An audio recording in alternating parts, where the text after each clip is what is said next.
Last हमने जो class करी थी बिजनेस स्टडीज़ की, जो लास्ट क्लास हमने करी थी बच्चे, वो करी थी इंट्रोडक्शन के साथ, जिसमें मैंने आपको ये बताया था कि हमारा सिलेबस क्या है बुक 1 का। मैंने अभी बुक 2 के बारे में जिक्र भी नहीं किया था, मैंने बुक 2 के बारे में कोई बात ही नहीं करी थी, सिर्फ बुक 1 के बारे में बात करी थी। बुक 1 के अंदर आपने देखे थे आपके total number of chapter 8 chapter थे आपके। सबसे पहला चैप्टर था nature and significance of management, जिसमें आप सीखेंगे मैनेजमेंट के बारे में कि मैनेजमेंट कैसे की जाती है, मैनेजमेंट की क्या डेफिनेशन है, मैनेजमेंट के क्या ऑब्जेक्टिव्स हैं, क्या उसके प्रोसेस हैं। फिर उसके बाद आपको मैंने बताया था प्रिंसिपल्स ऑफ मैनेजमेंट, मतलब मैनेजमेंट के प्रिंसिपल्स यानी कि सिद्धांत। अगर हम कभी प्रिंसिपल्स के खिलाफ जाके काम करेंगे तो हमारा बिजनेस लॉन्ग रन सर्वाइव नहीं करता। तीसरा चैप्टर हमने बताया था बिजनेस एनवायरनमेंट, मतलब किसी भी प्लान को बनाने से पहले आउटसाइड फोर्सेस को ध्यान में रखना चाहिए कि आपके कॉम्पिटिटर्स कौन कौन है, वो क्या कर रहे हैं, ताकि आप उनसे यूनिक सोच सको, कुछ स्पेशल सोच सको। वो बिजनेस एनवायरनमेंट हमने बात करी थी। फिर एक चैप्टर आया था प्लानिंग को लेके। प्लानिंग में आप प्लान बनाते हो, मैंने आपको तब भी कहा था 0 से आपको कहाँ तक जाना है, 100 तक जाना है, उसके लिए आपको क्या करना होगा, प्लान करना होगा। प्लान बनाने के बाद हम उस प्लान को ऑर्गेनाइज करेंगे। हम उस प्लान को क्या करेंगे, ऑर्गेनाइज करेंगे। ऑर्गेनाइज करने का मतलब होता है कि बड़े बड़े प्लान को छोटे छोटे टास्क में, डिपार्टमेंट्स में डिवाइड कर देंगे। फिर उन डिपार्टमेंट्स में काम करने के लिए हमने नेक्स्ट चैप्टर बनाया था स्टाफिंग करेंगे, जो कि HR डिपार्टमेंट का काम होगा, HR मैनेजर का, ह्यूमन रिसोर्स मैनेजर का काम होगा। फिर स्टाफिंग के बाद अगला काम आता है एक्चुअल में टास्क को इम्प्लीमेंट करना, जिसे हम डायरेक्टिंग कहते हैं, जिसे हम क्या कहते हैं, डायरेक्टिंग करेंगे ना। उसके बाद हमने बात करी थी कंट्रोलिंग की, कि एक्चुअल परफॉर्मेंस को प्लान्ड परफॉर्मेंस के साथ कंपेयर करना। हमें ये पता लगाना होता था कि जो हम एक्चुअल में काम कर रहे हैं वो काम हमारा प्लान के अकॉर्डिंगली परफॉर्म हुआ या नहीं। अगर कोई डिफरेंस आ जाता है, कोई डेविएशन आ जाती है, तो मैं क्या करता हूँ, उसको करेक्ट करता हूँ, उसको एनालाइज करता हूँ। तो आज हम अपना कोर्स स्टार्ट करेंगे। अभी बुक 2 के बारे में जिक्र भी नहीं कर रहा मैं। आज हम अपना सिलेबस स्टार्ट करने जा रहे हैं with the very first chapter, क्योंकि मैंने आपको उस दिन भी कहा था मेरा पढ़ाने का तरीका ये है कि मैं बेसिक लेवल से ही स्टार्ट करूंगा। मैं ये नहीं कहूंगा कि मैं बीच में से कोई चैप्टर उठा के स्टार्ट कर दूं, नहीं, हम करेंगे बेसिक से, क्योंकि जिसको बेसिक्स नहीं आते, जिसका बेस नहीं क्लियर सर, उसके लिए 12th बेकार हो जाती है सर। तो मैं नहीं चाहता, इतनी इंपॉर्टेंट क्लास है जिसपे आपका पूरा आगे फ्यूचर टिका हुआ है, उसमें किसी भी प्रकार का रिस्क आप लो। तो स्टार्ट करेंगे with the very basic concept के साथ। चैप्टर का नाम है nature and significance of management. Sir chapter मैं कह रहा हूं मजेदार चैप्टर है, जबरदस्त चैप्टर है, बिजनेस स्टडीज की क्लास है, थ्योरी है, तो मैं चाहूंगा इंटरेस्टिंग बनाऊं, कुछ इंपॉर्टेंट कुछ कॉन्सेप्ट्स के साथ। जो मजाक हम करेंगे, जो भी एग्जाम्पल हम लेंगे, वो कॉन्सेप्ट से रिलेटेड होंगे, उसमें आपको हंसी भी आएगी, लेकिन आप कॉन्सेप्ट को माइंड में रख के चलें। इसका मतलब हंसते वक्त आपका दिमाग चलता रहना चाहिए, कॉन्सेप्ट जो है वो आपके माइंड में आता रहना चाहिए ना। स्टार्ट करेंगे मैनेजमेंट की डेफिनेशन के साथ कि मैनेजमेंट एक्चुअल में होता क्या है। Start with the management. मैं आपको एक एग्जांपल, जो भी बिजनेस स्टडीज में कराने वाला हूं, पूरे के पूरे आपके असाइनमेंट्स में, जितने भी पूरे साल में, वो हर क्लास, हर कॉन्सेप्ट एक एग्जाम्पल के ऊपर बेस्ड होगा। अभी एग्जाम्पल लेते हैं, मैनेजमेंट है क्या, मैं पहले आपको तरीका बताता हूँ। रट्टाफिकेशन नहीं करना, चीजों को समझते हैं। मान लो मैंने एक कंपनी ओपन करी, मैं एक कंपनी चला रहा हूं और मैंने अपने कंपनी के अंदर स्टाफ भी रखा हुआ है। मैं टॉप लेवल पे हूं, पैसा मेरा लगा हुआ है, मैं टॉप लेवल पे हूं। तो मेरे नीचे मैनेजर काम कर रहा है और मैनेजर के नीचे जो है एम्प्लॉय काम कर रहा है। तो मैं ऑफिस आके, सुबह का टाइम था, मैं ऑफिस आके 1 घंटा अपने कैबिन में डिवोट किया और मैंने मैनेजर को बुलाया। मैं कहा मैनेजर आ जाओ भाई। तो मैनेजर कहते हैं जी सर मैं अभी आपके पास आया 2 मिनट में। तो मैनेजर 2 मिनट के अंदर मेरे कैबिन में पहुंच गया। मैंने मैनेजर को कहा, मैं कहा भाई ऐसा है, ये फाइल है और इस फाइल के अंदर जो टास्क दिया हुआ है, जो काम दिया हुआ है, वो मुझे 15 मिनट में कंप्लीट करके जल्दी जल्दी मेरी एक जगह मीटिंग है, मैंने वहां मीटिंग में पहुंचना है, मैंने वहां कहाँ जाना है, मीटिंग में। भाई मेरे को ऑर्डर मिलना है हमारी कंपनी को, अगर वो ऑर्डर मिल गया तो भाई हमारी कंपनी को प्रॉफिट मिलना शुरू हो जाएगा। तो मैनेजर कहता है जी सर, मैं अभी गया अभी आया। मैनेजर भागा भागा गया, फाइल उठाई, फाइल उठा के भागा भागा अपने कैबिन में गया, अपने टेबल पे फाइल रखी, फाइल खोली, देखा तो उसके अंदर 10 क्वेश्चंस लिखे थे और उसके सॉल्यूशंस मांगे थे। क्या मांगे थे? सॉल्यूशंस। तो मैनेजर ने क्या किया, अपना माइंड यूज किया, अपना दिमाग यूज किया और उन क्वेश्चंस के जवाब देने लगा, उन क्वेश्चंस के जवाब वहां पे लिखने लगा। अब वो जो क्वेश्चंस के जवाब थे वो मैनेजर ने लिख के, मैनेजर को मिले थे 10 15 20 मिनट मिले, 10 मिनट मिले, 15 मिनट मिले, 20 मिनट मिले, चलो मान लो आधा घंटा दे दिया होगा। तो मैनेजर ने 15-20 मिनट में लाके वो काम टास्क जो था वो दे दिया वो सीनियर को, टॉप लेवल वाले को, मेरे को मतलब की। तो मैनेजर कहता है ये लो नवदीप जी, ये लो सर, आपका जो आपने मेरे को क्वेश्चंस पूछे थे वो मैंने सारे जवाब लिख दिए, वो मैंने सारे जवाब, मैंने मैनेजर को कहा, मैं कहा वेल डन बॉय, आपको तो आधे घंटे का समय दिया था, आपने 20 मिनट में कर दिया। मैनेजर कहता है सर अभी आप मेरे बारे में इतना जानते नहीं हो, धीरे धीरे आप मेरे को जानना शुरू कर दोगे। चलो जी, अब हुआ क्या, मैनेजर ने वो टास्क जैसे ही परफॉर्म करके उसके टेबल पे रखा तो एक चीज आप देखो, मैनेजमेंट हो गई। इस पूरे एग्जाम्पल में आपको कहीं भनक भी नहीं लगी कि यही मैनेजमेंट है। मैनेजमेंट का मतलब ही क्या है कि भाई मैं सामने वाले को एक टास्क दूंगा, सामने वाला बंदा वो टास्क परफॉर्म करेगा और मुझे समय से पहले अगर वो कंप्लीट करके दे दे और वो भी कम खर्चे पर, बिना किसी एक्सपेंस के या फिर कम से कम खर्चा करके मुझे आउटपुट दे दे, तो ये मैनेजमेंट हो जाती है। ये क्या हो जाती है? मैनेजमेंट। मैनेजमेंट का मतलब ही क्या होता है? दूसरों से काम निकलवाना, या कह लो दूसरों से काम करवाना। मैनेजमेंट का मतलब है दूसरों से काम करवाना। अपना गोल अचीव करने के लिए मुझे उन 10 क्वेश्चंस के जवाब चाहिए थे, लेकिन मेरे पास इतना टाइम नहीं था, तो मैंने वो टास्क आगे किसको दे दिया? मैनेजर को दे दिया। मैनेजर ने वो टास्क शुरू किया और आधे घंटे का मैंने उसे टाइम दिया था, उसने वो टास्क 20 मिनट में कंप्लीट करके मुझे दे दिया। तो इसका मतलब ये मैनेजमेंट है। मैनेजमेंट का काम है दूसरों से काम करवाना ताकि गोल्स अचीव हो सकें effectively and efficiently. Effectively and efficiently, word है इफेक्टिवली एंड एफिशिएंटली। तो मैनेजमेंट क्या हुआ? मैनेजमेंट एक ऐसा प्रोसेस है जो दूसरों से काम करवाता है, जो दूसरों से काम करवाता है, जो मैनेजर से काम करवाएगा। मैनेजर से काम करवाया, मैनेजर से काम फ्यूचर में भी करवाएगा। क्यों करवाएगा? क्योंकि उसे ऑर्गेनाइजेशनल गोल हासिल करना है, क्योंकि उसे अपने टारगेट पूरे करने हैं और वो भी टाइम पर, और वो भी कम खर्चे के साथ। अगर हमारा गोल टाइम पर अचीव हो जाता है, कम खर्चे पे अचीव हो जाता है और हमें मैक्सिमम आउटपुट मिलता है, इसी को मैनेजमेंट कहते हैं। इसी को क्या कहते हैं? Management. Management is the process, management एक प्रोसेस है। Management is the process of getting things done from others. ये देखो मैनेजमेंट, मैं टॉप लेवल पे बैठा हूं, मैंने क्या किया? मैंने टास्क दिया था किसको? मैनेजर को, उसने मुझे परफॉर्म करके दिया।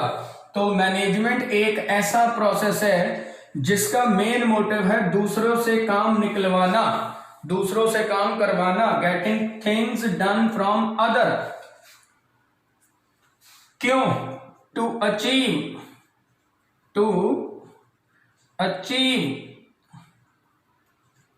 organizational goal, to achieve organizational goals effectively and efficiently। इसका मतलब मैनेजमेंट का काम है दूसरों से काम करवाना, दूसरों से काम निकलवाना ताकि गोल्स अचीव हो सकें effectively and efficiently. Effectively and efficiently. तो मेन जो पॉइंट है पूरी डेफिनेशन में वो क्या है, ये वर्ड सीखने वाला है। इफेक्टिवली कब वर्ड लगता है, एफिशिएंटली कब ये यूज होता है। तो कॉन्सेप्ट क्या हुआ, अगर मैंने अपने मैनेजर को एक टास्क दिया, मैनेजर ने वो टास्क मुझे समय से पहले कंप्लीट करके दे दिया, इट मींस मेरी साइड से वो क्या हो गई, मैनेजमेंट। क्या होगी बच्चे, मैनेजमेंट, क्योंकि मैंने दूसरों से काम करवा लिया, मैंने अपना गोल अचीव कर लिया, और वो भी इफेक्टिवली एंड एफिशिएंटली। अब कैसे पता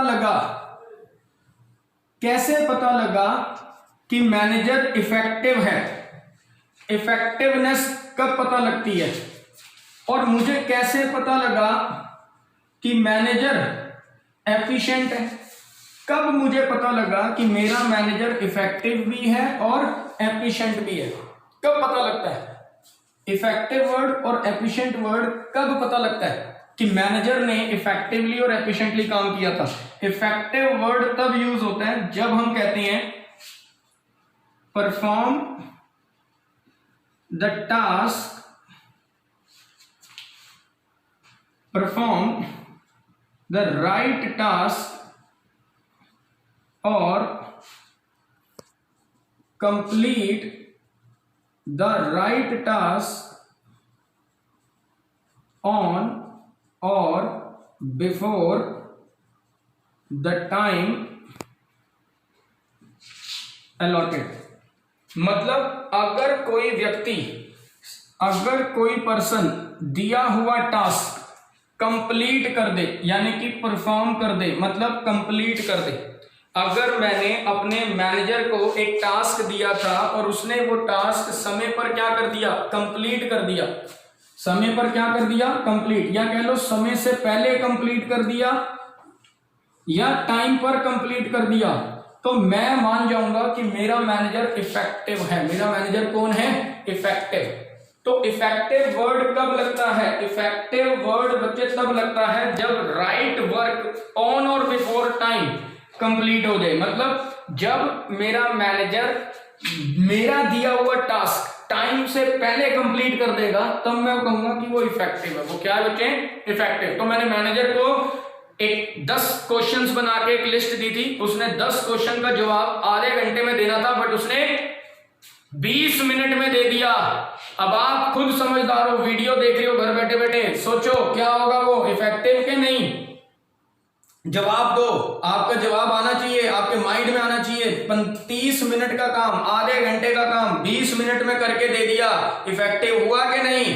यस सर, मैनेजर इफेक्टिव है। मैनेजर क्या है, इफेक्टिव। क्या है, इफेक्टिव। क्या है, इफेक्टिव। क्या है, इफेक्टिव। इफेक्टिव वर्ड कब लगता है, जब टाइम से पहले या टाइम फ्रेम के अंदर अंदर टास्क क्या हो जाए, कंप्लीट हो जाए। टास्क क्या हो जाए, कंप्लीट हो जाए। तो मैनेजर इफेक्टिव था।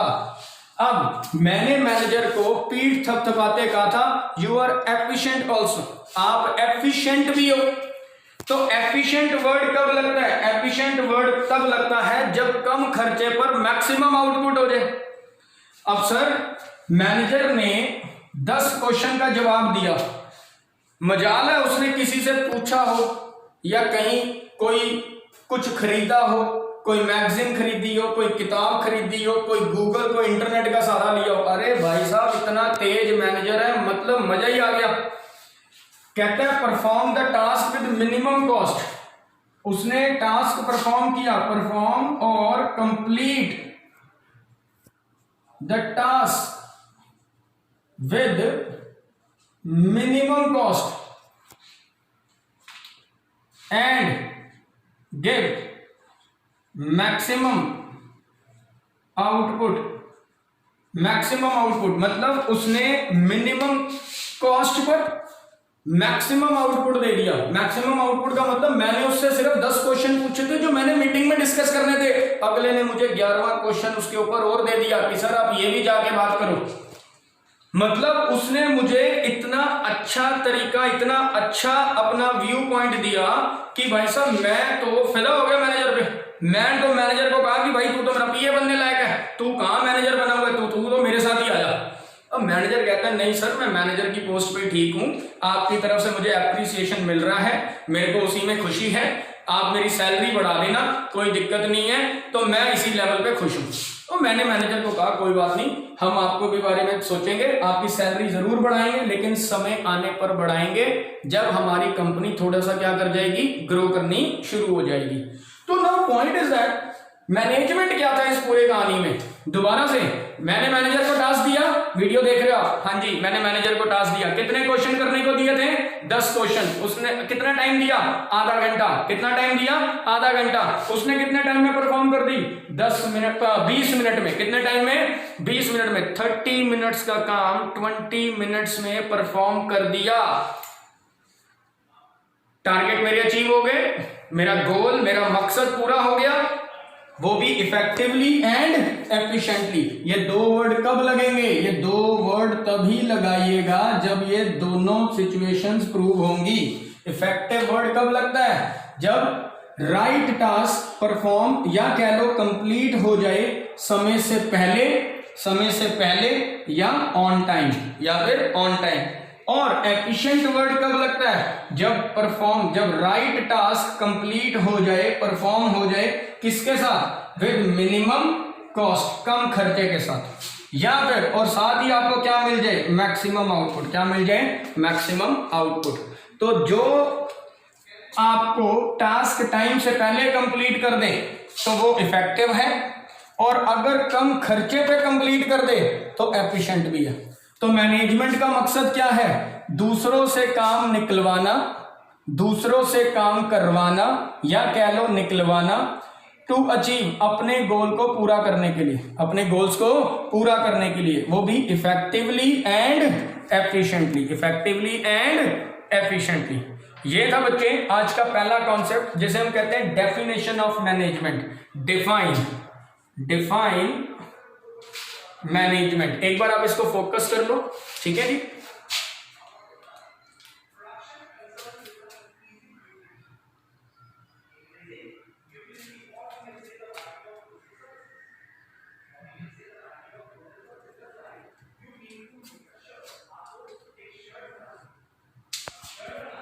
आज की क्लास का टॉपिक नंबर 2 जो है वो है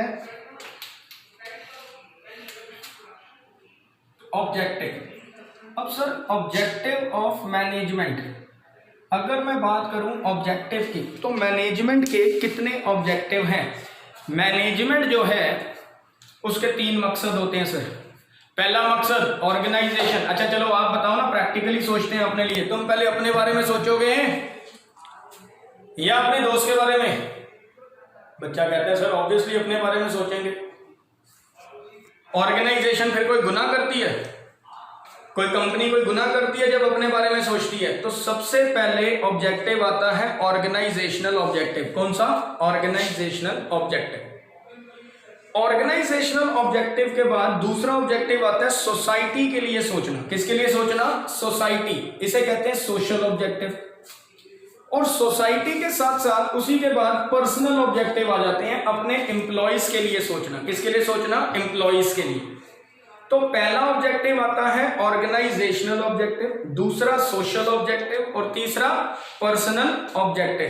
तो पहला ऑर्गेनाइजेशनल, दूसरा सोशल, तीसरा पर्सनल। रिपीट करें फटाफट वीडियो देखते हुए, माइंड आपका क्लिक होना चाहिए। पहला ऑर्गेनाइजेशनल ऑब्जेक्टिव, दूसरा सोशल ऑब्जेक्टिव और तीसरा पर्सनल ऑब्जेक्टिव। तो पहला ऑर्गेनाइजेशनल ऑब्जेक्टिव, दूसरा सोशल ऑब्जेक्टिव और तीसरा पर्सनल ऑब्जेक्टिव। पहले हम अपने बारे में, कंपनी कहती है पहले मैं अपना घर पूरा कर लूं, फिर सोसाइटी की तरफ बढ़ती हूं और फिर मैं पर्सनल गोल्स भी क्या करूंगी? अचीव। ओ भाई, जब तक कंपनी पैसा नहीं कमाएगी तब तक सैलरीज कैसे बढ़ा देगी और तब तक सोसाइटी के लिए कैसे फंडिंग करेगी? अब आज आप देख लो कोरोना के केसेस बढ़ते गए, पीएम केयर फंड में लोगों ने पैसा डाला, सोशल कॉज किया, अच्छी बात है, लेकिन किया उन्होंने जिनके पास है, जिनके पास है, और जिनके पास खुद खाने को नहीं है, क्या वो पीएम केयर फंड में पैसा डाल रहे हैं? वो तो कह रहे हैं इसमें से हमें दे दो थोड़ा सा। तो अल्टीमेटली कंपनी कहती है कि पहले मैं अपना कॉस्ट कवर कर लूं, पहले मैं खुद प्रॉफिट कमा लूं, तभी तो कुछ दे पाऊंगी। और सोसाइटी को तो तब देगी ना और जब कंपनी के पास खुद के पास प्रॉफिट होगा, और कंपनी के पास प्रॉफिट है नहीं, कंपनी खुद कर्जोई हो रखी है, वो दूसरों का क्या भला करेगी? तो सोसाइटी का भला तब होगा, फायदा सोसाइटी को तब मिलेगा, सोशल ऑब्जेक्टिव तब फुलफिल होगा जब ऑर्गेनाइजेशनल ऑब्जेक्टिव फुलफिल होगा। तो पहला ऑब्जेक्टिव ऑर्गेनाइजेशनल ऑब्जेक्टिव होगा, दूसरा ऑब्जेक्टिव सोशल ऑब्जेक्टिव होगा। फिर जब सोसाइटी का भला, एम्प्लॉय कहते हैं सर हम काम कर रहे नजर नहीं आ रहे, आप प्रॉफिट कमा रहे हो, आप सोसाइटी में प्रधानमंत्री यानी कि पीएम केयर फंड में पैसा डाल रहे हो, और भाई हमारे बच्चे भूखे मर रहे हैं, हम लॉकडाउन के अंदर घर बैठे हैं, हमारे बच्चे भूखे मर रहे हैं, हमें भी तो कुछ दे दो, हमारी सैलरियां रोकी हुई हैं, पीएम केयर फंड में पैसा डल रहा है, हमें भी तो कुछ दे दो, चाहे 2-2 4-4 5-5 हजार दे दो, लेकिन दे दो, हमारा भी तो पर्सनल गोल फुलफिल करो। तो कंपनी कहती है यस आई एग्री, अगर कंपनी प्रॉफिट में है, उसके ऑब्जेक्टिव फुलफिल हैं और वो सोशल ऑब्जेक्टिव भी फुलफिल कर रही है, तो उसे पर्सनल ऑब्जेक्टिव भी फुलफिल करना पड़ेगा। तो 3 ऑब्जेक्टिव होते हैं मैनेजमेंट के। मैनेजमेंट का पहला ऑब्जेक्टिव अपना घर पहले पूरा करे, कंप्लीट करे। तो मैनेजमेंट का पहला ऑब्जेक्टिव क्या है, ये देखो जी चार्ट। सबसे पहला ऑर्गेनाइजेशनल ऑब्जेक्टिव, सबसे पहले ऑर्गेनाइजेशनल ऑब्जेक्टिव को फुलफिल करना। दूसरा ऑब्जेक्टिव ऑर्गेनाइजेशनल के बाद सोशल ऑब्जेक्टिव फुलफिल करना। तीसरा पर्सनल ऑब्जेक्टिव, इसे फुलफिल करना। देखो एग्जाम्पल क्या लिया मैंने आज के टाइम का, आप देख लो कोरोना से सारा लॉकडाउन हो रखा है, कंपनीज बंद हैं, लोग घर बैठे हैं। तो देखो कंपनी ने इस लॉकडाउन से पहले प्रॉफिट कमा रखा है, कंपनी पीएम केयर फंड में पैसा डाल रही है, तो एम्प्लॉय कहते हैं हमारे को भी सैलरी मिलनी चाहिए क्योंकि हमारे साथ भी परिवार जुड़े हुए हैं, हमें भी घर में राशन डालना है। तो ये मैनेजमेंट की जिम्मेवारी होती है। मैनेजमेंट का टास्क इतना सिंपल नहीं है, कॉम्प्लेक्स होता है, बड़ी मेहनत करनी पड़ती है मैनेजमेंट चलाने के लिए, क्योंकि उसमें कंपनी के बारे में भी सोचना है, सोसाइटी के बारे में भी सोचना है और एम्प्लॉइज के बारे में भी सोचना है। तीनों ऑब्जेक्टिव फुलफिल करने होते हैं किसको, मैनेजमेंट को। तो पहला ऑब्जेक्टिव ऑर्गेनाइजेशनल ऑब्जेक्टिव, दूसरा सोशल, तीसरा पर्सनल। तो अब मैं खुल के बयान करता हूं, organisational objective. Now organisational objective ये मैनेजमेंट की जिम्मेवारी है। कैसे पता लगता है ऑर्गेनाइजेशनल ऑब्जेक्टिव फुलफिल हो चुका है? It is the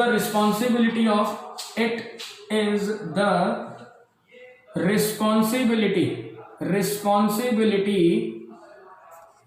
of management to fulfill organizational objectives। कहता है ये जिम्मेवारी मैनेजमेंट की है। बड़ा शौक चढ़ रहा है ना मैनेजमेंट संभालने का, तो आपकी जिम्मेवारी है ऑर्गेनाइजेशनल ऑब्जेक्टिव फुलफिल करने की। कैसे पता लगता है ऑर्गेनाइजेशनल ऑब्जेक्टिव फुलफिल हो रहा है या नहीं हो रहा? 3 चीजें देख लो। अगर ये 3 चीजें कंपनी में हो रही हैं, सिर्फ 3 चीजें, सिर्फ 3, अगर ये 3 चीजें कंपनी में हो रही हैं, it means organisational objective fulfil हो रहा है। इट मींस ऑर्गेनाइजेशनल ऑब्जेक्टिव क्या हो रहा है? फुलफिल। तो ऑर्गेनाइजेशनल ऑब्जेक्टिव फुलफिल कैसे होता है? सबसे पहली 3 चीजों में सबसे पहला सर्वाइवल, दूसरा वर्ड प्रॉफिट और तीसरा वर्ड ग्रोथ। अगर किसी कंपनी में ये 3 चीजें नजर आ रही हैं, इट मींस कंपनी का ऑर्गेनाइजेशनल ऑब्जेक्टिव फुलफिल है। कंपनी का ऑर्गेनाइजेशनल ऑब्जेक्टिव क्या है? फुलफिल। अगर कंपनी सरवाइव कर जाए, प्रॉफिट में हो या ग्रोथ, कैसे पता लगता है? सर्वाइवल कैसे देखते हैं? सर्वाइवल है रेवेन्यू इक्वल्स टू कॉस्ट, यानी कि अगर कंपनी अपनी कॉस्ट कवर कर रही है, मतलब कंपनी ने जो खर्चे किए थे वो पूरे साल में 1 करोड़ के थे, और कंपनी ने जो रेवेन्यू अर्न किया वो भी 1 करोड़ का था। भले कंपनी ने कुछ नहीं कमाया, भले कंपनी ने कुछ नहीं कमाया, सबसे पहले सर्वाइवल किया जाता है। क्या किया जाता है? सर्वाइव। कम से कम उतना रेवेन्यू आपको कमाना होगा जिससे आपकी कॉस्ट कवर हो जाए। दोबारा रिपीट करेंगे वीडियो देखते हुए, कम से कम उतना रेवेन्यू हमें कमाना पड़ेगा जिससे मेरी कॉस्ट कवर हो जाए, जिससे मेरी कॉस्ट कवर हो जाए। तो कम से कम मुझे उतना रेवेन्यू चाहिए जिससे मेरी कॉस्ट क्या हो जाए? कवर हो जाए, जिससे मेरी कॉस्ट कवर हो जाए। अगर मैं ये अचीव कर लेता हूं, it means survival done, it means survival done. Company survive कर गई, कंपनी सर्वाइव कर जाएगी। रेवेन्यू शुड कवर कॉस्ट, मैं इसमें लिख देता हूं, रेवेन्यू इतना होना चाहिए जिससे कॉस्ट कवर हो जाए। Revenue should cover cost. अगर प्रॉफिट कब आता है? जब रेवेन्यू ग्रेटर देन क्या हो जाए? कॉस्ट हो जाए। जब रेवेन्यू ग्रेटर देन क्या हो जाए? कॉस्ट। अगर रेवेन्यू कॉस्ट से बढ़ जाता है तो ये तो पॉजिटिव साइन है, फिर नाराज क्यों बैठी है कंपनी? अगर कंपनी की सेल्स बढ़ती गई बढ़ती गई बढ़ती गई, वाह वाह वाह वाह, बढ़ती गई, ठीक है ना, बढ़ती गई, तो खुशी हो रही है। क्यों? क्योंकि रेवेन्यू बन रहा है। क्या बन रहा है? रेवेन्यू। क्योंकि आपकी सेल्स बढ़ रही है, आपको फायदा हो रहा है, इट मीन्स आपको प्रॉफिट हो रहा है। तो जब रेवेन्यू कॉस्ट से आगे निकल जाए, जब हमारी सेल्स हमारी कॉस्ट से आगे निकल जाए, हमारी टर्नओवर बढ़नी शुरू हो जाए, तो फिर प्रॉफिट शुरू हो जाता है। क्या शुरू हो जाता है? प्रॉफिट। तो प्रॉफिट वर्ड कब लगाते हैं? जब रेवेन्यू इज ग्रेटर देन क्या हो? कॉस्ट हो। जब रेवेन्यू ग्रेटर देन क्या हो?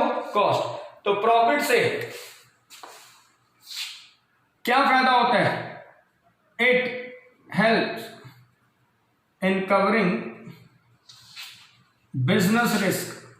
अगर कोई बिजनेस में रिस्क आ जाए, कभी कोई इमरजेंसी आ जाए, तो ये प्रॉफिट हमारी सहायता करता है, हमारी मदद करता है इस रिस्क को कम करने में, इस रिस्क को क्या करने में? कम।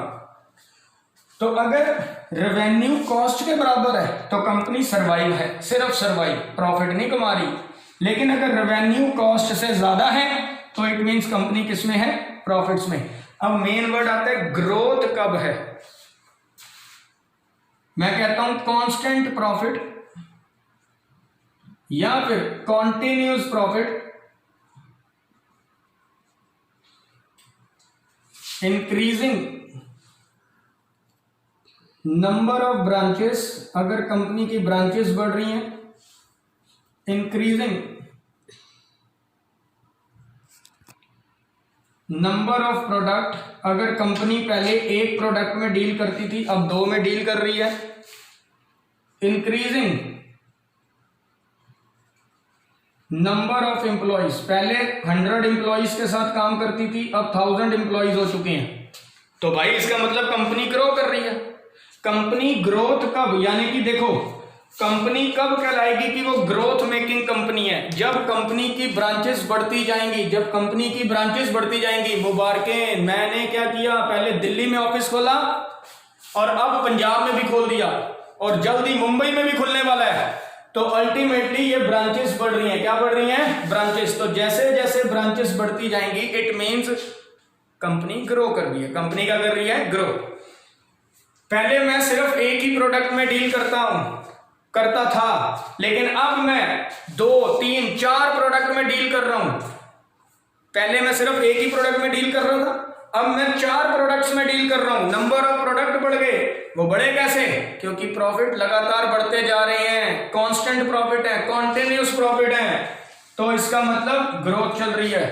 अगर मेरे एम्प्लॉइज पहले 100 से काम चल रहा था बट अब 1000 भी कम पड़ रहे हैं, तो भाई साहब ग्रोथ चल रही है। क्या चल रही है? ग्रोथ। अगर किसी कंपनी में आपको ये साइन नजर आ रहे हैं तो इट मींस उसका ऑर्गेनाइजेशनल ऑब्जेक्टिव फुलफिल हो रहा है। बस ये 3 चीजें ध्यान में रखना। SPG क्या है? SPG ठीक है जी। SPG survival profit growth, loudly बोलेंगे घर बैठे बैठे, सर्वाइवल प्रॉफिट ग्रोथ। क्या बोलेंगे? Survival profit growth. क्या बोलेंगे? Survival profit growth. सर्वाइवल कब लगता है? जब रेवेन्यू किसके इक्वल हो? कॉस्ट के। जब सर्वाइवल कब लगेगा? जब रेवेन्यू किसके इक्वल है? कॉस्ट के, यानी कि कॉस्ट मेरी कवर हो रही है। और प्रॉफिट कब वर्ड लगता है? जब रेवेन्यू कॉस्ट से ज्यादा हो जाए, जब रेवेन्यू कॉस्ट से ज्यादा हो जाए, जब रेवेन्यू कॉस्ट से ज्यादा हो जाए। और ग्रोथ वर्ड कब लगता है? जब प्रॉफिट कॉन्टिन्यूज होने शुरू हो जाए, नंबर ऑफ एम्प्लॉइज बढ़ जाए, नंबर ऑफ प्रोडक्ट बढ़ जाए, नंबर ऑफ ब्रांचेस बढ़ जाए, तो इट मींस ग्रोथ का साइन है। किसका साइन है? ग्रोथ का। तो जिस दिन ये तीन चीजें कंपनी के अंदर आपने देख ली, तो इट मींस कंपनी के ऑर्गेनाइजेशनल ऑब्जेक्टिव क्या है? फुलफिल हैं। तो अब उसे सेकंड ऑब्जेक्टिव की तरफ, मैनेजमेंट को सेकंड ऑब्जेक्टिव के बारे में सोचना चाहिए। वो है कौन सा? Social objective. कौन सा ऑब्जेक्टिव? Social objective. अब उसके ऊपर जिम्मेवारी है कि वो थोड़ा सा बेनिफिट सोसाइटी को भी दे। थोड़ा सा बेनिफिट किसको दे? सोसाइटी को, ताकि सोसाइटी में उसकी रेपुटेशन बने, उसकी गुडविल बने, उसकी इमेज बिल्ड हो। ये जो पीएम केयर फंड में पैसा डालना एंड ऑल जो होता है ना, फिर उसके बाद ट्वीट करना, ये सारी चीजें पब्लिसिटी स्टंट के रूप में भी हैं ना। बेसिकली कई लोग अच्छे हैं कि हम बहुत अच्छा कर रहे हैं, अच्छी बात है, करना चाहिए, मदद कर रहे हैं, आगे आए हैं, हमारे को जरूरत है, हमारे देश को जरूरत है, बहुत अच्छा काम है। लेकिन जनरली मैं चाहता हूं अगर आप डोनेट कर रहे हैं तो आपके दूसरे हाथ को भी पता ना हो कि आपने कितना पैसा डोनेट किया है। उसे ट्वीट करने का कोई फायदा नहीं। चलो कर दिया सो कर दिया, अलग बात है, सबकी सोच अपनी अपनी है। Now the point is that social objective का मतलब तब होता है जब आप सोसाइटी के लिए कुछ करते हैं, और सोसाइटी के लिए अब करेंगे। क्यों? क्योंकि कंपनी का ऑर्गेनाइजेशनल ऑब्जेक्टिव क्या हो चुका है? पूरा हो चुका है। तो अब बात आती है सोशल ऑब्जेक्टिव की। किसकी बच्चे? सोशल ऑब्जेक्टिव की। नेक्स्ट ऑब्जेक्टिव आता है सोशल ऑब्जेक्टिव। यार जिस समय आपका ऑर्गेनाइजेशनल ऑब्जेक्टिव फुलफिल हो गया, तो नेक्स्ट ऑब्जेक्टिव आपकी जिम्मेवारी बनती है सोशल ऑब्जेक्टिव की। किसकी बच्चे? Social objective. सोशल ऑब्जेक्टिव का मतलब होता है सोसाइटी के बारे में सोचना। ठीक है? Think about society. कहते हैं थोड़ा सा सोसाइटी के लिए सोचना। किसके लिए सोचना? सोसाइटी के लिए। इट मे इंक्लूड, अच्छा कैसे कहें कि सोशल ऑब्जेक्टिव फुलफिल हो रहा है? कब कहा जाता है कि सोशल ऑब्जेक्टिव फुलफिल होता है? मैं कहूंगा सोशल ऑब्जेक्टिव फुलफिल कैसे करें? कंपनी कहती है, अब मैं कह लो मैंने कंपनी खोली, मेरा ऑर्गेनाइजेशनल ऑब्जेक्टिव फुलफिल है, मैं ग्रोथ में चल रहा हूं। किसमें चल रहा हूं? मेरी कंपनी ग्रोथ में चल रही है, मैं बड़ा खुश हूं, मैं बहुत खुश हूं, और मेरी कंपनी ग्रोथ में है। क्योंकि मैं खुश हूं इसलिए मैं खुश हूं। अब मैं चाहता हूं मैं सोसाइटी के लिए कुछ करूं। मैं क्या करूं? मैं बड़ा सोच रहा हूं मैं क्या करूं। तो मेरे एक दोस्त ने, मेरे वेल विशर ने आके मेरी हेल्प करी। वो कहता है नवदीप टेंशन में क्यों है, तू तो अच्छे खासा कंपनी चला रहा है, तेरी कंपनी ग्रोथ में भी है। मैं कहा यार मेरी कंपनी तो ग्रोथ में है, उसके लिए मेरे को कोई दुख नहीं है, मैं खुश हूं, लेकिन मैं सोसाइटी के लिए कुछ करना चाहता हूं। मैं क्या करूं जिससे सोसाइटी में मेरी कंपनी की इमेज और अच्छी हो जाए? कहता है फिर सबसे पहले एक बात सुन, जो तू प्रोडक्शन कर रहा है वो एनवायरमेंट फ्रेंडली प्रोडक्शन कर, जिससे पॉल्यूशन ना हो। जिससे क्या ना हो? पॉल्यूशन। सोसाइटी को यही चाहिए कि अगर कोई कंपनी प्रोडक्शन कर रही है, अगर कोई माल बना रही है, तो वो सोसाइटी को हार्म ना पहुंचाए। तो तू यूज कर एनवायरमेंट फ्रेंडली मीन्स ऑफ या techniques of production. Use environment friendly technique of production. तो तू environment friendly technique of production use कर। Environment friendly technique. नाउ कहते हैं एनवायरमेंट फ्रेंडली टेक्निक के अलावा उसने मेरे को एक और राय दी। मैं कहा आप क्या? कहता है तू एक काम कर, एम्प्लॉयमेंट अपॉर्चुनिटी क्रिएट कर, रूरल एरिया से लोगों को एम्प्लॉय कर, वुमेन्स को अपॉर्चुनिटी दे काम करने की। इसका मतलब उन सोसाइटी, उस वर्ग को उठा जहां पे एक्चुअल में पैसे की जरूरत है। तो तू क्रिएट कर सकता है, creating employment opportunity. Creating employment opportunity, तो एम्प्लॉयमेंट जनरेट कर, एम्प्लॉयमेंट क्रिएट कर, लोगों को काम दे, ऐसा कुछ कर जिससे कि बिलो पॉवर्टी लाइन वालों को ऊपर आने का मौका मिले, उन्हें काम मिले। गांव गांव में जाके लोगों को क्या कर, अपनी कंपनी के बारे में बता और उन्हें अपनी कंपनी के साथ जोड़, ताकि वो फ्री बैठे हैं तो उन्हें काम धंधा मिल सके, उनका घर परिवार चल सके। ऐसे में तेरी इमेज, तेरी कंपनी की इमेज बहुत ज्यादा क्या होगी, बिल्ड होगी। मैंने बात मानी। फिर उसके बाद उसने बोला कि एनवायरमेंट फ्रेंडली टेक्निक यूज करने के बाद, एम्प्लॉयमेंट अपॉर्चुनिटी क्रिएट करने के बाद एक काम तुम और कर सकते हो, वो ये providing quality product at least cost. अगर तू सोसाइटी को बढ़िया प्रोडक्ट देगा और वो भी कम कीमत पे, तो भी सोसाइटी तेरी फैन हो जाएगी, तेरी कंपनी के साथ जुड़ जाएगी। लेकिन एक बात ध्यान रखियो, ये वर्ड देख ले, लीस्ट कॉस्ट, लेकिन क्वालिटी से कोई कॉम्प्रोमाइज नहीं होना चाहिए प्रोडक्ट का। अगर सोसाइटी को तू ये 3 चीजें दे दे, सोसाइटी तेरी फैन हो जाएगी, तेरी रेप्यूटेशन, तेरी कंपनी की रेप्यूटेशन, गुडविल तेरी कंपनी की कहां से कहां पहुंच जाएगी, तूने सोचा भी नहीं होगा। लेकिन ये तभी हो सकता है जब कंपनी के ऑर्गेनाइजेशनल ऑब्जेक्टिव क्या हो, फुलफिल हो। कंपनी के पास ये सब करने के लिए पैसा भरपूर होना चाहिए। एनवायरमेंट फ्रेंडली टेक्निक, आप ऐसी मशीनों का साथ दो, ऐसी मशीनों को यूज करो जिनसे पॉल्यूशन ना हो, जिनसे पॉल्यूशन ना हो। दूसरा, अगर आप ब्रांचेस खोल रहे हो तो रूरल एरियाज में, बैकवर्ड एरियाज में खोलो। कहां खोलो? बैकवर्ड एरियाज में, रूरल एरियाज में, ताकि लोगों को एम्प्लॉयमेंट मिल सके। क्या मिल सके? एम्प्लॉयमेंट। तो फायदा है। और जो भी मशीन आप इस्तेमाल कर रहे हो या फिर आप लेबर टेक्निक यूज कर रहे हो, तो आपके प्रोडक्ट की क्वालिटी इतनी बढ़िया होनी चाहिए, इतनी बढ़िया कि वो सामने वाला खरीदने के लिए तैयार हो जाए, लेकिन कॉस्ट भी कम से कम होनी चाहिए। अगर आप ये 3 चीजें कर देते हो, मेरे फ्रेंड ने कहा नवदीप, अगर तू ये 3 चीजें कर दे तो तेरा जो सोशल ऑब्जेक्टिव है ना, जो तेरे माइंड में है, वो फुलफिल हो जाता है। तो 3 चीजें ऑर्गेनाइजेशनल के लिए थी और 3 चीजें किसके लिए हैं? सोशल ऑब्जेक्टिव के लिए। तो ये आप आराम से एक बार फोकस कर लो, सोशल ऑब्जेक्टिव। तो सोसाइटी के बारे में सोचना है, कैसे सोचें, कैसे सोशल ऑब्जेक्टिव फुलफिल करें? Environment friendly technique of production use करके, जिनसे पॉल्यूशन ना हो। क्रिएटिंग एम्प्लॉयमेंट अपॉर्चुनिटी, मतलब ओपन ब्रांचेस इन कौन से एरिया में? रूरल एरियाज, रूरल एरियाज में ओपन करके, और क्वालिटी प्रोडक्ट को प्रोड्यूस करके, वो भी लीस्ट कॉस्ट पे। वो भी किस पे? लीस्ट कॉस्ट, कम से कम कीमत पे ना। जिस कंपनी के ये 2 ऑब्जेक्टिव फुलफिल हो गए, अब मैनेजमेंट कहती है ना, किसकी बारी आ गई? पर्सनल ऑब्जेक्टिव की। किसकी बारी आ गई बच्चे? पर्सनल ऑब्जेक्टिव की। ऑब्जेक्टिव मैनेजमेंट जो है, अब देखो मैं अपने एग्जांपल लेके चल रहा हूं। मेरी कंपनी, जब मैंने कंपनी खोली थी तो शुरू में मेरी जो सेल्स थी वो इतनी नहीं थी कि जिनसे मेरी कॉस्ट कवर हो सके। धीरे धीरे जैसे जैसे टाइम बीतता गया, मेरी कंपनी ने उतना कमाना शुरू कर दिया जिससे मेरी कॉस्ट कवर हो गई। फिर जैसे जैसे आगे बढ़े, मेरी कंपनी ने प्रॉफिट कमाना शुरू किया। फिर जैसे जैसे आगे बढ़े, मेरी कंपनी में प्रॉफिट कॉन्टिन्यूस हो गए, आने शुरू हो गए, और मैंने ब्रांचेस और एम्प्लॉइज बढ़ाने शुरू कर दिए। नाउ जनरली ग्रोथ होनी शुरू हो गई। मैं बड़ा खुश था अपनी कंपनी से, अपने वर्कर से, सबसे। मैंने वर्ड क्या यूज किया? अपने वर्कर्स के साथ मैं बड़ा खुश था।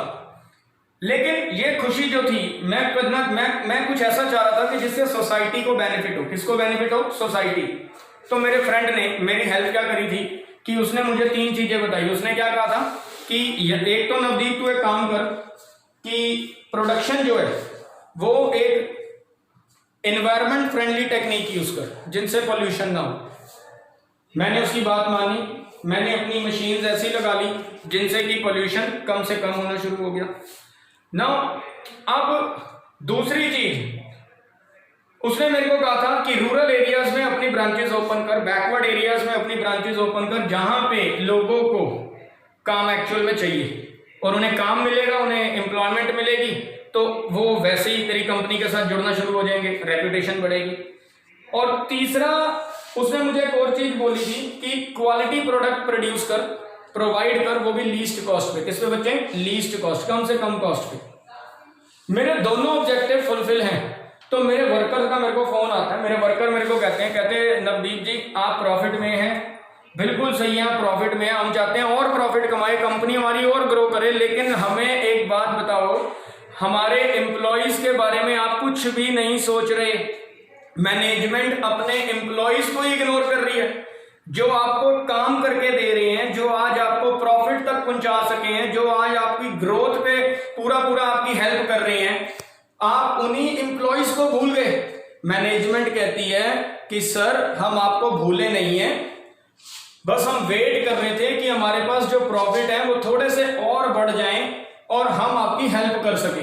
तो आज वो वक्त आ गया, तो मैनेजमेंट जो है वो पर्सनल ऑब्जेक्टिव फुलफिल करने जा रही है।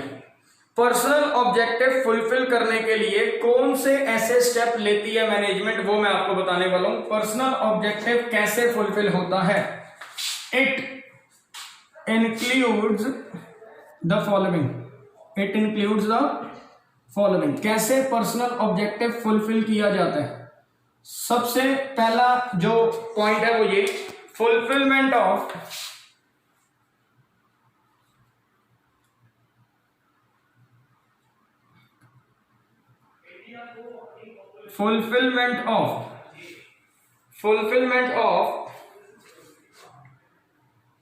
मैं दोबारा लिखता हूं,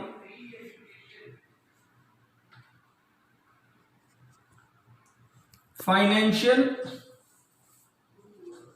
requirement, fulfilment of financial requirement of the employees. मतलब अगर हम एम्प्लॉइज की फाइनेंशियल रिक्वायरमेंट को पूरा कर दें, अगर मैनेजमेंट एम्प्लॉइज की फाइनेंशियल रिक्वायरमेंट को पूरा कर दे। अब आप वीडियो देख रहे हो, आपको ये भी पता होना चाहिए, मैंने क्या कहा था, बेस तक जाएंगे, केस स्टडीज आती है पेपर में, तो बेस हमारा बिल्कुल स्ट्रांग होना चाहिए। फाइनेंशियल रिक्वायरमेंट का मतलब प्रॉपर सैलरी एंड इंसेंटिव्स। कहता है फुलफिलमेंट ऑफ फाइनेंशियल, अगर एम्प्लॉय को प्रॉपर सैलरी मिलनी शुरू हो जाए और उन्हें इंसेंटिव्स मिलने शुरू हो जाएं, तो इट मींस एम्प्लॉय की जो नीड है, जो वांट है, जो डिमांड है, वो पूरी हो रही है। तो मैनेजमेंट पर्सनल ऑब्जेक्टिव कैसे पूरा करती है? एम्प्लॉयज को टाइम पर सैलरी देकर और इंसेंटिव्स देकर। क्या देकर? Salary and incentives. अगर एम्प्लॉय को प्रॉपर सैलरी मिल जाए, प्रॉपर इंसेंटिव्स मिल जाए, तो एम्प्लॉय का जो ऑब्जेक्टिव है वो फुलफिल हो जाता है। अच्छा, इसके बाद कुछ एम्प्लॉइज कहते हैं कि हमें सैलरी और इंसेंटिव तो मिल रहे हैं, लेकिन कहीं ना कहीं हमें रिकॉग्निशन भी चाहिए, स्टेटस भी चाहिए। हमें स्टेटस भी चाहिए, हमें रिकॉग्निशन भी चाहिए, हमें प्रेस्टीज भी चाहिए, क्योंकि हम इतने साल से कंपनी में काम कर रहे हैं। तो इसको कहते हैं फुलफिलमेंट ऑफ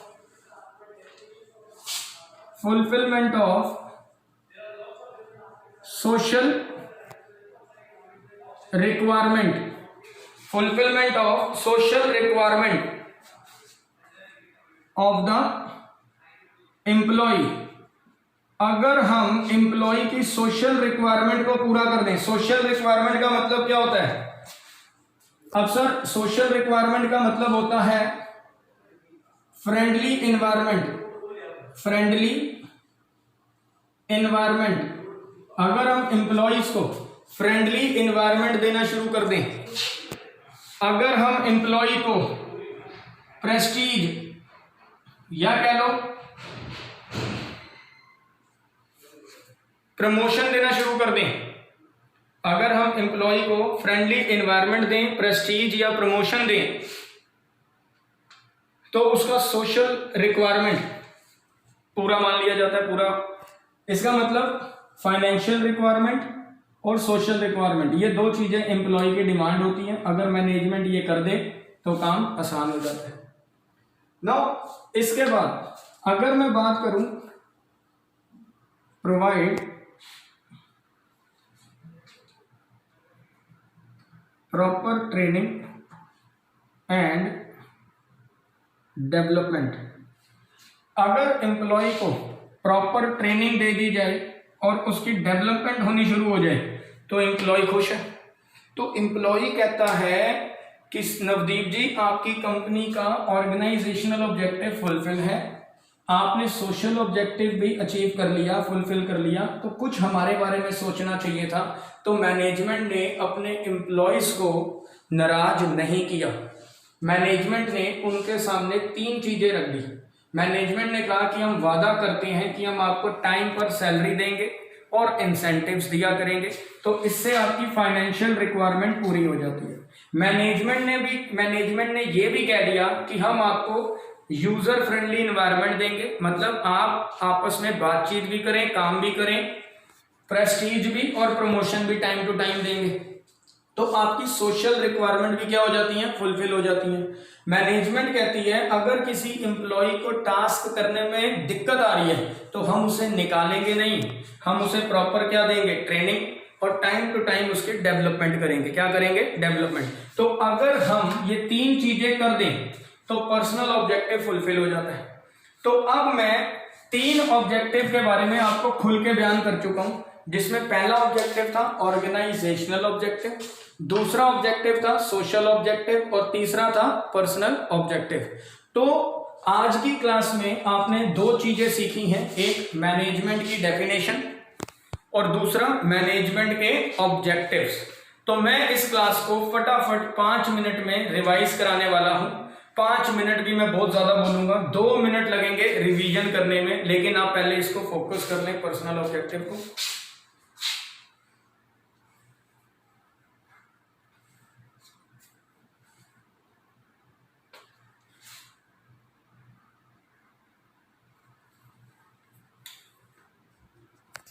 आज की क्लास में हम जब आए तो हमने चैप्टर स्टार्ट किया nature and significance of management. कौन सा चैप्टर, मेरे साथ चाहिए जोश। अब सिर्फ 2-3 मिनट ऐसे कि आपके आसपास जो घर में लोग बैठे हैं उन्हें भी लगे कि क्या बच्चा हमारा क्या जबरदस्त तरीके से पढ़ाई कर रहा है। तो आओ ये जोश क्रिएट करते हैं फटाफट। सबसे पहला हमने चैप्टर कौन सा शुरू किया, nature and significance of management. कौन सा, nature and significance of management. अब आप बोलो वहां पे बैठे बैठे, nature and significance of management. Start किया था मैनेजमेंट की डेफिनेशन के साथ। मैनेजमेंट का मतलब क्या होता था, दूसरों से काम करवाना, दूसरों से काम निकलवाना, ताकि हमारे ऑर्गेनाइजेशनल गोल्स जो है वो क्या हो सकें, अचीव हो सकें, ताकि जो कंपनी के गोल्स हैं वो क्या हो सकें, अचीव हो सकें। 2 वर्ड थे, इफेक्टिवली एंड एफिशिएंटली। कौन से 2 वर्ड थे, इफेक्टिवली एंड एफिशिएंटली। तो management is the process of getting things done from other.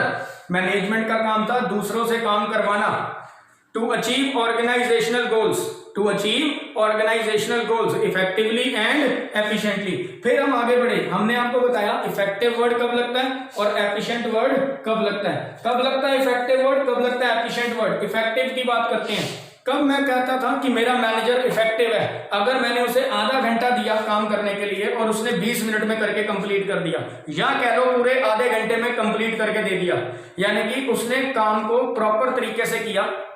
Complete the given task, complete the right task on और बिफोर टाइम अलॉटेड।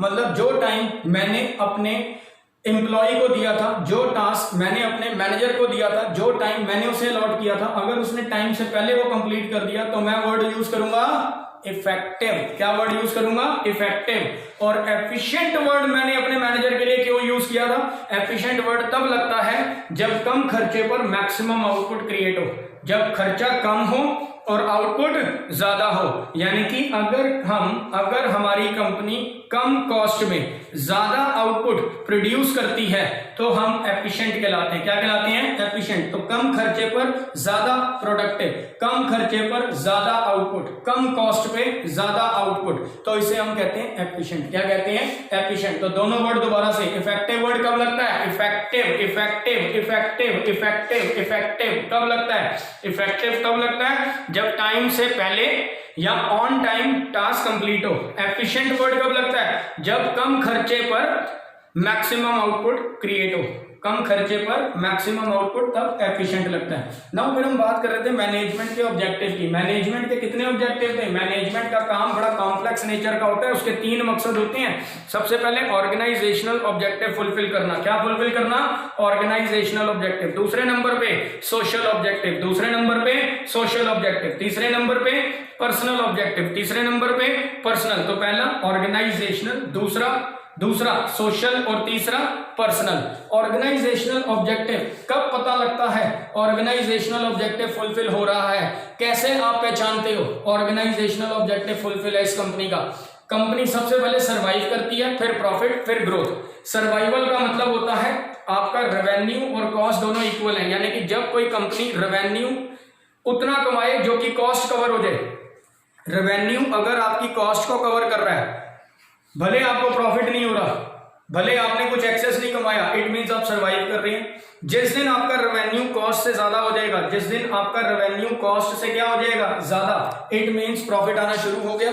आपके business risk जो है वो क्या हो जाएंगे? कम हो जाएंगे, कवर होने शुरू हो जाएंगे। और ग्रोथ वर्ड कब लगता है? जब प्रॉफिट कॉन्टिन्यूज हो जाए, जब ब्रांचेस बढ़ती जाए, एम्प्लॉइज बढ़ते जाए, या कह लो नंबर ऑफ प्रोडक्ट बढ़ते जाए।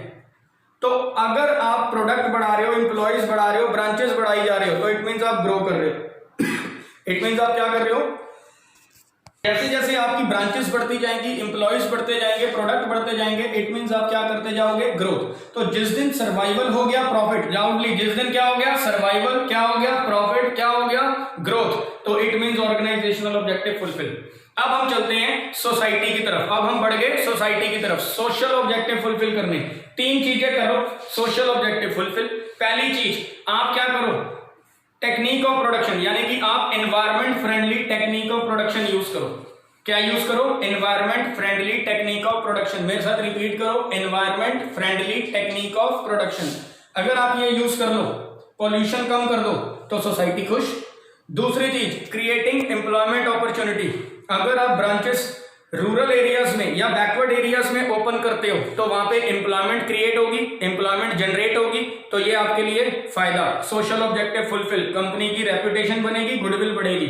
अगर आप क्वालिटी प्रोडक्ट प्रोवाइड करते हो लीस्ट कॉस्ट पे, कम से कम कीमत पर क्वालिटी प्रोडक्ट अगर आप दे देते हो, तो भी आपकी रेपुटेशन मार्केट में क्या हो जाएगी? बढ़ जाएगी। तो बस ये 3 चीजें, सिर्फ 3 चीजें करके आपका सोशल ऑब्जेक्टिव क्या हो जाएगा? फुलफिल।